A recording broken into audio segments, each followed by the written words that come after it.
Alright guys, today we are looking at Incredible Hulk by Peter David, Omnibus, Volume 3. And this one contains issues 401 to 435, Annual 19 and 20, Incredible Hulk vs. Venom 1, Hulk Future Imperfect 1 and 2, which is the complete storyline there, Tales to Astonish, and then also the Marvel Holiday Special number 3. And this omnibus is clocking in about 1,200 pages, so a nice big omnibus, not overly big, but, not too small either. And now we're deep into the Peter David's legendary run on the Green Monster, and damn, is it fucking good or what?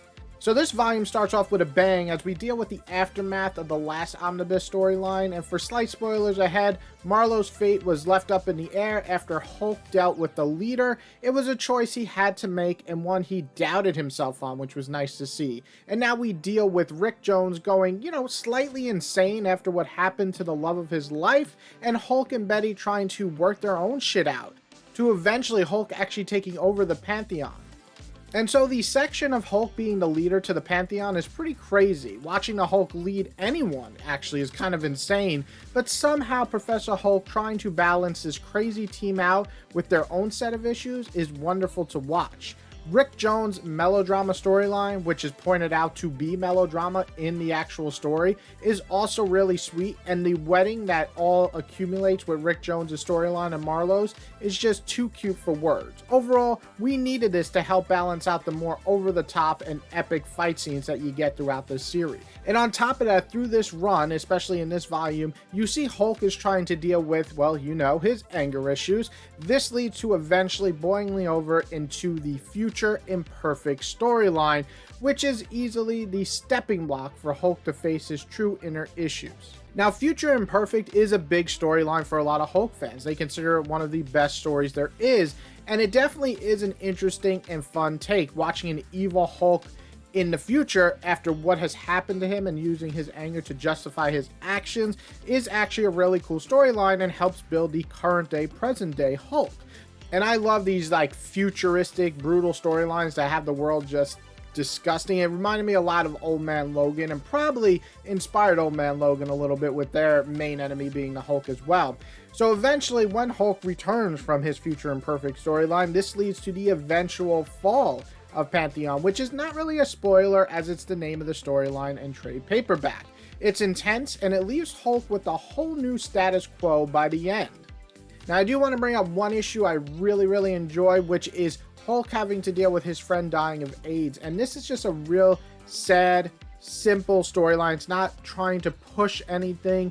It's actually talking about the AIDS epidemic, and it was very big in the 90s. And unfortunately, Hulk's friend has AIDS, full-blown AIDS, and is dying pretty quickly, and he wants Hulk's blood to see if he can survive. Now, Hulk knows this is not a good idea. It worked out for his cousin, but chances are it would mutate most people into something much more horrifying than even him.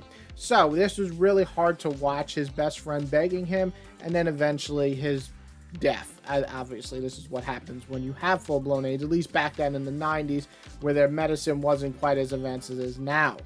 Either way, it was a very touching storyline and really stuck with me, as well as the storyline that's happening in the background with Betty while she's dealing with a driver who is also very sick and wanting to die.